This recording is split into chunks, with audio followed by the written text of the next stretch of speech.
When I listened to the speech by Senator McConnell, the Republican leader, about Afghanistan, it transported me back in history to October of 2002, when I was a United States Senator representing the state of Illinois, just days away from a re-election campaign, and we faced an historic vote here in the United States Senate.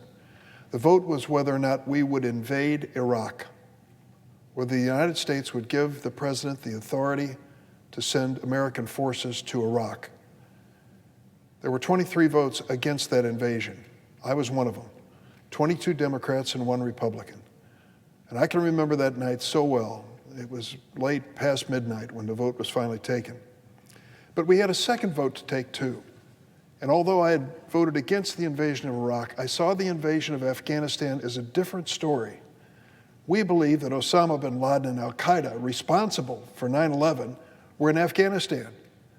And the story was, the storyline, and I bought it completely, if we don't tell people like Osama bin Laden that there's a price to pay for attacking America and killing 3,000 innocent people, who are we?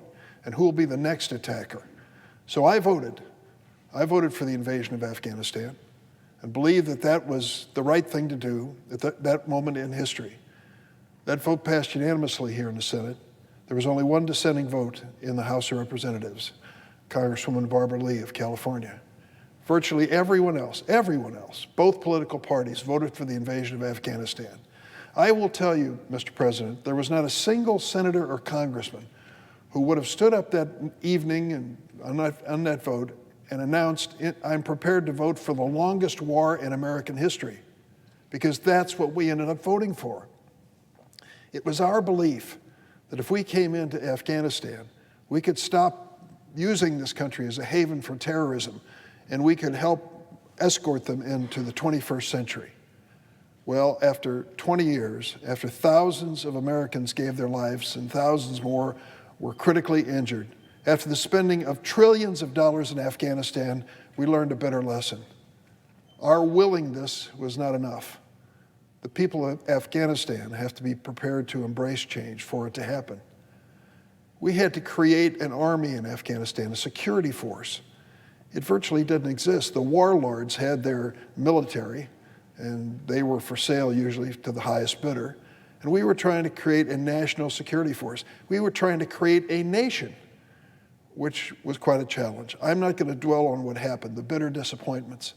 But when I hear senators come to the floor and say, isn't it a shame that we're leaving Afghanistan and they're probably going to descend into chaos and many, many problems, my question to them is, and so what would you have us do? Continue with the troops risking their lives in Afghanistan for another 20 years? For another $1 trillion? Not me. I believe we reached a point where we have to do everything we can to help Afghanistan really progress into the 21st century. And yes, I feel a personal obligation to the men and women who risk their lives for our troops, for those who are opposed to or unaccepting of the notion of refugees coming to the United States. For goodness sakes, let us have the character to stand behind those men and women who risk their lives for our soldiers and who are now probably marked by the Taliban for death themselves. Yes, I would open our doors to them.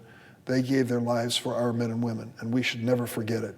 I hope that my friends on the other side of the aisle who have strong feelings about immigration will at least realize that these individuals are critically important to our role in history and our message to the rest of the world when we seek their assistance.